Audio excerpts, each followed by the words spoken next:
Baik, jumpa lagi dengan kami.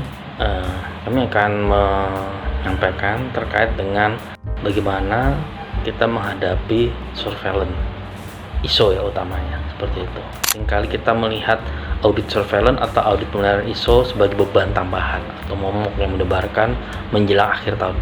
Padahal jika dikelola dengan benar, surveillance audit bukanlah sekadar ujian tahunan untuk mempertahankan selembar sertifikat di dinding kantor. Lebih dari itu, audit ini adalah cermin objektif untuk melihat seberapa jauh sih sistem manajemen kita benar-benar hidup dijalankan dan memberikan nilai tambah bagi efisiensi serta produktivitas perusahaan. Ya, untuk itu mari kita melihat 4 langkah efektif menghadapi surveillance.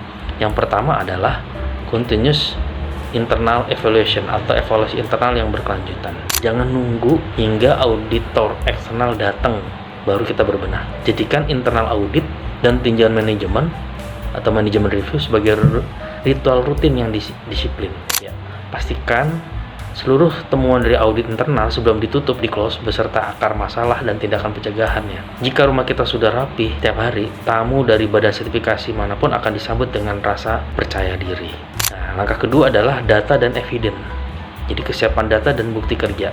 Auditor eksternal bekerja berdasarkan prinsip tulis yang dikerjakan, kerjakan yang ditulis, dan buktikan. Pastikan seluruh dokumen operasional, rekaman kerja, laporan pencapaian, sasaran mutu K3 lingkungan dan sebagainya gitu ya, itu harus disiapkan hingga feedback pelanggan terus rapi, baik secara digital maupun fisik. Kemudian memudahkan akses terhadap bukti objektif menunjukkan tingkat kematangan sistem manajemen kita. Nah, langkah ketiga adalah proses owner engagement, jadi keterlibatan aktif pemilik proses. Jadi keberhasilan surveillance bukan hanya tugas manajemen representatif atau MR atau tim ISO saja, ini adalah tanggung jawab bersama.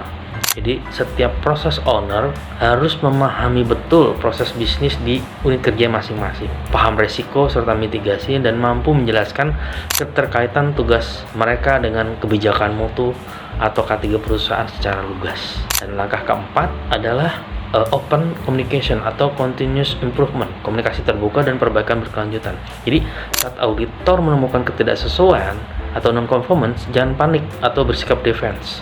Anggaplah itu sebagai bonus temuan. Untuk perbaikan proses kita, sambut auditor dengan komunikasi yang transparan. Tunjukkan fakta yang jujur, kemudian diskusikan rencana perbaikan, corrective action plan-nya yang realistis serta konstruktif.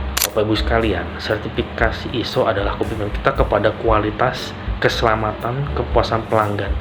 Mari kita jadikan surveillance audit tahun ini sebagai momentum untuk membuktikan bahwa budaya perbaikan berkelanjutan, continuous improvement, benar-benar berdenyut di setiap lini organisasi kita. Siapkan diri, jaga kekompakan, mari kita lalui audit dengan gemilang. Terima kasih.